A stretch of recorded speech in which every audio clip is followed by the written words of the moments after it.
What's up, everybody? Chad here. Taking a walk, Main Street, Bethlehem, Pennsylvania. It is a beautiful, beautiful city. I actually got married here. My wife was born here. Our kids, all three kids were born here. So this city's really important to me. And today we're going to talk about wellness, health and wellness, because we're going to go visit my friend Yuliya. She owns Elixir Health and Wellness and right on Main Street, Bethlehem, and it is a very cool spot. We're going to have a conversation with Yuliya, and she is fantastic. So you're going to think she's really, really cool.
Hey Yuliya, how you doing?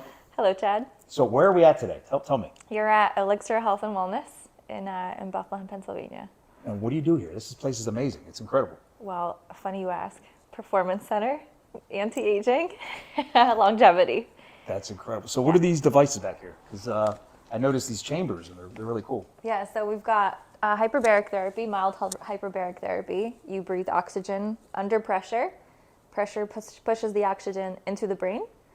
Brain helps with a whole bunch of things like brain fog, performance, helps you sleep better, helps you think clearer, helps with mood regulation, concussions, traumatic brain injuries, PTSD, anything with health related to the brain, these guys do. Yeah, I did a session with Yuliya, was a couple weeks ago. Yeah.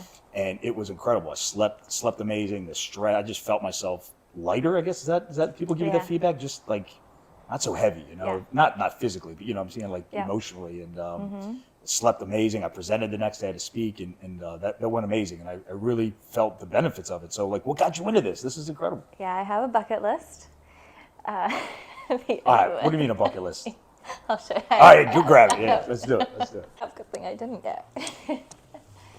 Yeah, so I made a bucket list when I was this is incredible. when I was 18. And I've lived most of my adult life overseas, and I realized how important it was to be healthy, actually healthy. And I love efficiency.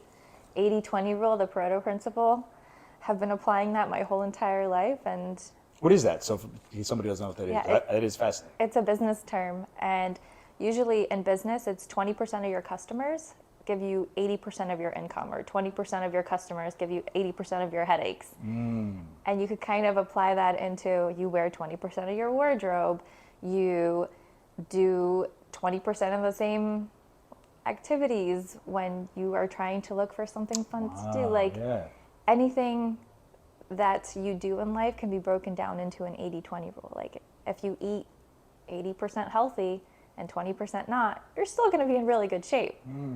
That's a good concept. It's like harm reduction. It's like not trying to be perfect, but trying to exactly. understand. It's efficiency. It is what is the least effective dose for me to be efficient. And this is the 20% that I could put into my day that gives me an 80% benefit. Wow. That's incredible. So real quick, because I'm looking at your list, and the first three in a row that caught my eye were crash a wedding, find a fossil, and float in the Dead Sea.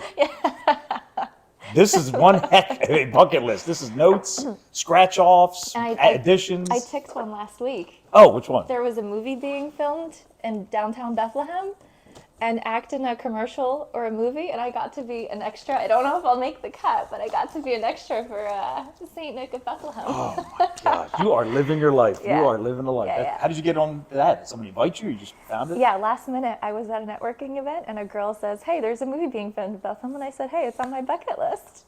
That's and we incredible. just walked right down. So what do you find, like, this is inspiring to me. What do Yeah. you find, there's so many people like you that do action, take action, and there's most people don't. Yeah. Like, how did you get to this mindset where I'm going to do it, I want to do it, I'm going to do it? Like, how did you get there? So I was born in Ukraine, and when we moved here with my family, I was 8, so we had no money, no English. My parents worked all the time. Wow. And they were kind of like, "Hey, you're really smart for an 8-year-old, so you can figure it out, right?" And it was just a lot of taking action, being little. And I've always, even when I was back in Ukraine, I was so curious about everything. I love to learn. And you can't really learn from a book. No, you can't. You got to get out there and do. You have to do the stuff. You could be the smartest person in the room when it comes to being book smart, but if you have never actually started a business, done a presentation, served in the police force, put on a uniform, if you haven't done any of those things, I just saw a funny thing on on Instagram, and a girl and a guy are on a date, and he says, "What do you do?" And she says, "I'm an Instagram model." And she goes, "What do you do?" And he says, "I'm a soldier on Call of Duty." So that is true. Yeah. I mean, that is guys playing video games. Yeah. So tell me about Ukraine, because this is in the world now, unfortunately, and all the social news and about the war, and I'm sure that's got to hit close for you. And you want to talk about that, or what's your stance on that? Yeah. Involved in a bunch of nonprofits when it comes to Ukraine, but when the war first started, before I even got involved in the nonprofit work, my parents and I just started asking for money from family and friends, and the first week we collected things for women and babies, and then I realized that most people are probably going to be collecting for women and babies, and the people that are really making an effort and making the difference are the soldiers. So we just started clearing out every Army and Navy store within a 2-hour radius and packing suitcases, 10, 20, 30 suitcases at a time. I would just check them into a regular flight and bring them into the country. Would you fly directly into Ukraine? No, you can't. Poland. So you Poland, fly into Poland. In Poland, my godmother would pick the suitcases up for me, and I get on the same plane and fly right back home and start collecting more money. And wow. So wait, are you flying over there yourself with all these suitcases? Yeah. Yeah. You get there, you turn around, you drop them off, and you fly back? Yeah. And then you do that again? Yeah. How many times have you done this?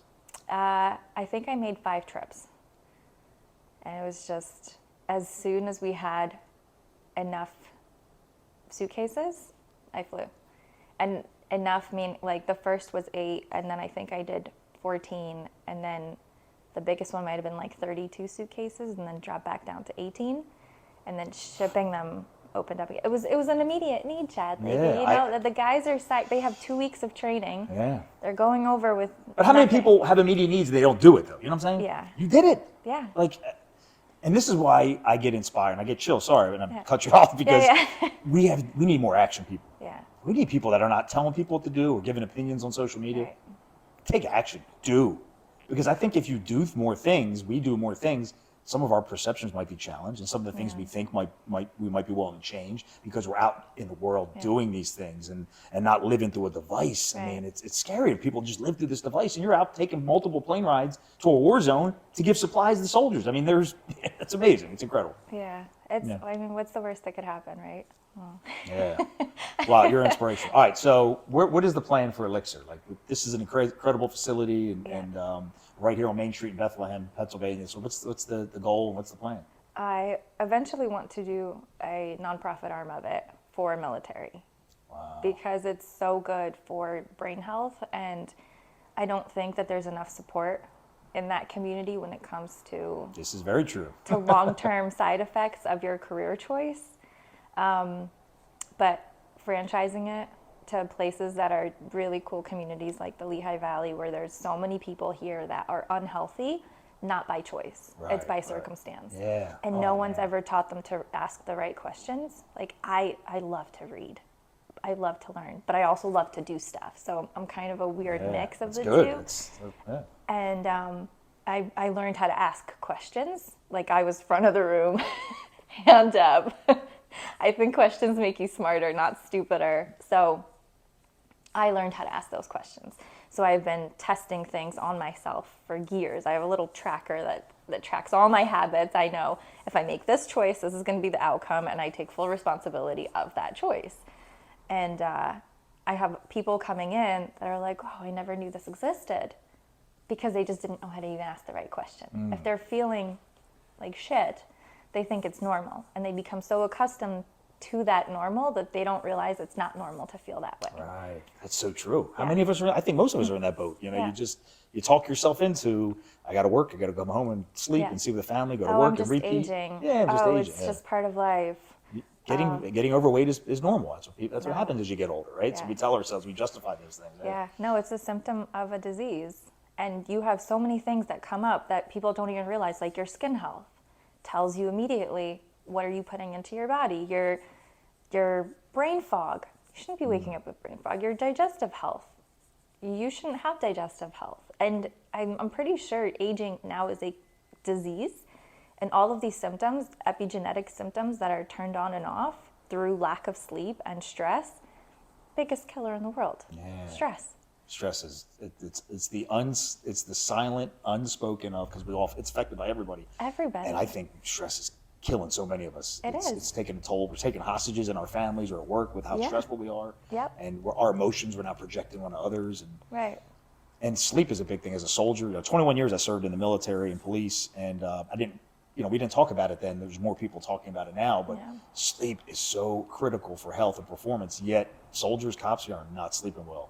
And it's kind of a juxtaposition, because you're supposed to be healthy to do a hard job, but you're not, because you're self-medicating, you're not sleeping properly. Yep. You can't, it's not sustainable. It's not. So things like this, it's what helps turn those things around. Even if you're not going to be exceptional in sleep, at least you're going to be at close to baseline by doing things like this. Like doctors make the most amount of mistakes after they pass a certain 8-hour or 10-hour shift threshold because of the exhaustion. There was a sleep study done where they took the same amount of people and they slept 6 hours one week and then 8 hours the next week, and they tested their epigenetic markers. So every single disease in your body, every person in the world has, except those people have that little switch turned off or on, depending what their symptoms are actually being exhibited as. So in that study, the 2-hour difference, over 700 epigenetic markers shifted. Over 350 turned on for things like cancer, autoimmune diseases. Over 350 turned off for things like immunity. Wow. So just that 2-hour decrease in your sleep. It's concerning, because so many people are not getting proper sleep, and you don't realize the damage we're doing.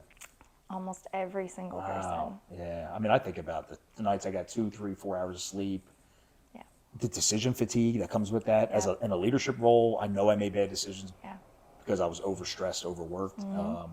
Your brain can't think clearly. Your brain can't flush while you're awake, and that's where that's why maybe you felt lighter, is because there are things that break down in the brain, but they can't come out until you fall asleep. Wow. And if you don't get into a deep enough sleep, they never cross that brain-blood barrier. It's just there.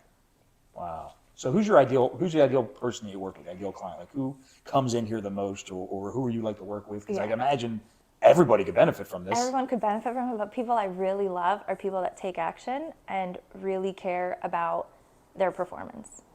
Being better at their job, being better for their families, being better for themselves. Anyone who can really just see the benefit of putting a little bit of time into yourself, because the exponential benefits that you get from that is the ideal person. Someone who has like the military, for example, they're under a lot of stress, and they could make better decisions and be better for themselves long term and have careers post if they do this now. Wow. People who are in executive roles, Business leaders we don't talk about the stress of business leaders. Exceptional it's a big deal. stress. Yeah. The people, when they come home from work, it's whatever's left over that goes to their families.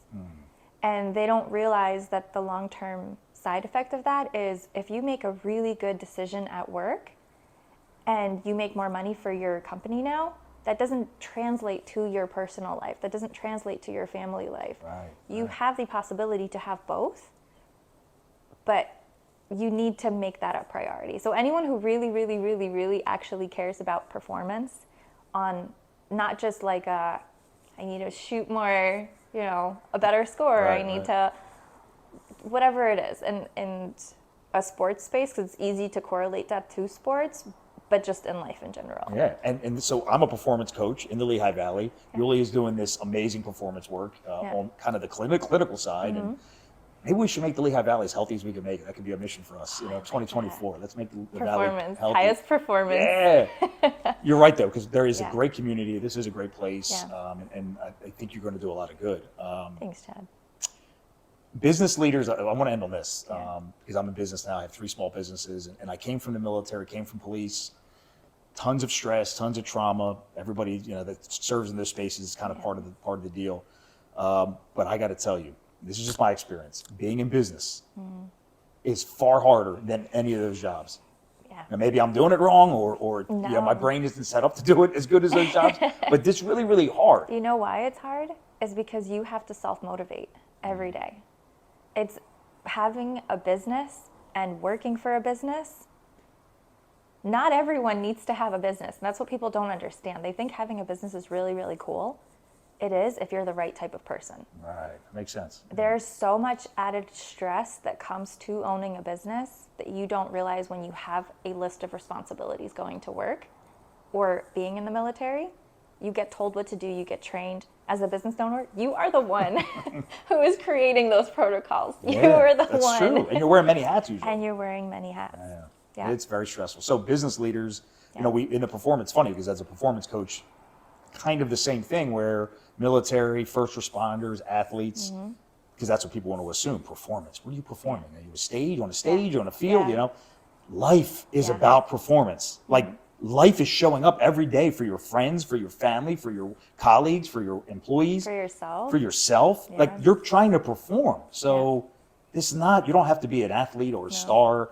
Every one of us should be trying to perform for our spouses, for our kids, right? For our best friends. We should be trying to perform for them, be good people. And just going through and checking the block and being on autopilot of life, there's no joy that comes from that. Yeah. We tell ourselves, I tell you, I told myself, I made a lot of kind of stories or excuses that we're joyful. Are we really as joyful as or we have shame of admitting we're not as joyful? Yeah. And I think health is a big deal. If we can get healthy, Yep. wellness, doesn't have to be weak or hokey. It can be really powerful stuff that can make us perform.